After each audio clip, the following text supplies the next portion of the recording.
हरियाली तीज। हरियाली तीज का उत्सव श्रावण मास में शुक्ल पक्ष की तृतीया को मनाया जाता है, जब संपूर्ण प्रकृति हरी ओढ़नी से आच्छादित होती है। वृक्ष की शाखाओं में झूले पड़ जाते हैं। पूर्वी उत्तर प्रदेश में इसे कजली तीज के रूप में मनाते हैं। सुहागन स्त्रियों के लिए यह व्रत बहुत महत्व रखता है। आस्था, उमंग, सौंदर्य और प्रेम का यह उत्सव शिव पार्वती के पुनर्मिलन के उपलक्ष्य में मनाया जाता है। चारों ओर हरियाली होने के कारण इसे हरियाली तीज कहते हैं। इस अवसर पर महिलाएं झूला झूलती हैं, लोकगीत गाती हैं और आनंद मनाती हैं। इस दिन महिलाएं अपने हाथों, कलाइयों और पैरों आदि पर विभिन्न कलात्मक रीति से मेहंदी रचाती हैं, इसलिए हम इसे मेहंदी पर्व भी कहते हैं।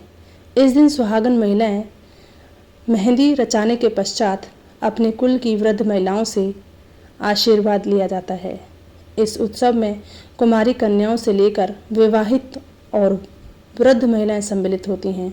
नवविवाहित युवतियों के प्रथम सावन में मायके आकर इस हरियाली तीज में सम्मिलित होने की परंपरा है।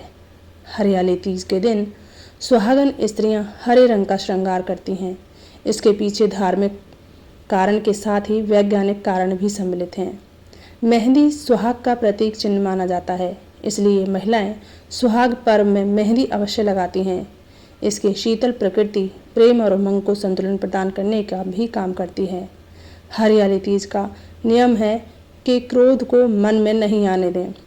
मेहंदी का औषधीय गुण इसमें महिलाओं की सहायता करता है। इस व्रत में सास और बड़े नई दुल्हन को वस्त्र, हरी चूड़ियाँ, श्रृंगार सामग्री और मिठाइयाँ भेंट करती हैं।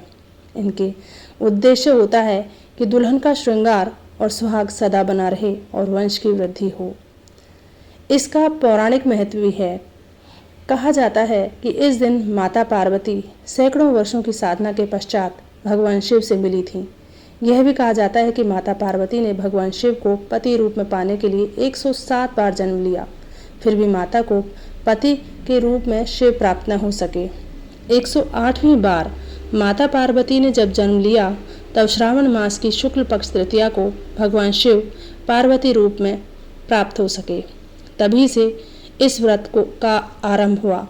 इस अवसर पर जो सुहागन महिलाएं 16 श्रृंगार करके शिव पार्वती की पूजा करती हैं, उनका सुहाग लंबी अवधि तक बना रहता है। साथ ही देवी पार्वती के कहने पर शिवजी ने आशीर्वाद दिया कि जो भी कुंवारी कन्या इस व्रत को रखेगी और शिव पार्वती की पूजा करेगी, उनके विवाह में आने वाली बाधाएं दूर होंगी, साथ ही योग्य वर की भी प्राप्ति होगी। सुहागन स्त्रियों को इस व्रत से सौभाग्य की प्राप्ति होगी और लंबे समय तक पति के साथ वैवाहिक जीवन सुख प्राप्त करेगी। इसलिए कुंवारी और सुहागन दोनों ही इस व्रत को रखती हैं। हरियाली तीज का उत्सव भारत के अनेक भागों में मनाया जाता है, परंतु हरियाणा, चंडीगढ़, राजस्थान और पश्चिमी उत्तर प्रदेश के कुरु और ब्रज आंचल में विशेषकर इसका अधिक महत्व है। हरियाली तीज के अवसर से पहले बहुत से मिष्ठान आदि बनाए जाते हैं, जो विवाहित पुत्री के घर सिंघारे के रूप में दिए जाते हैं। यह पकवान फिर पूरे श्रावण माह में खाए जाते हैं। तीज पर विशेष रूप से पकवान भगवान उमा शंकर को भोग में चढ़ाए जाते हैं। भगवान शिव को प्रिय खीर और मालपुए बनाए जाते हैं। घेवर व्यंजन भी विशेष रूप से बनाया जाता है। लंबे समय तक चलने वाले व्यंजन जैसे गुलगुले, शक्करपारे, सेवियाँ आदि भी पकाए जाते हैं और हरियाणा में सुहाली व्यंजन भी बनाया जाता है।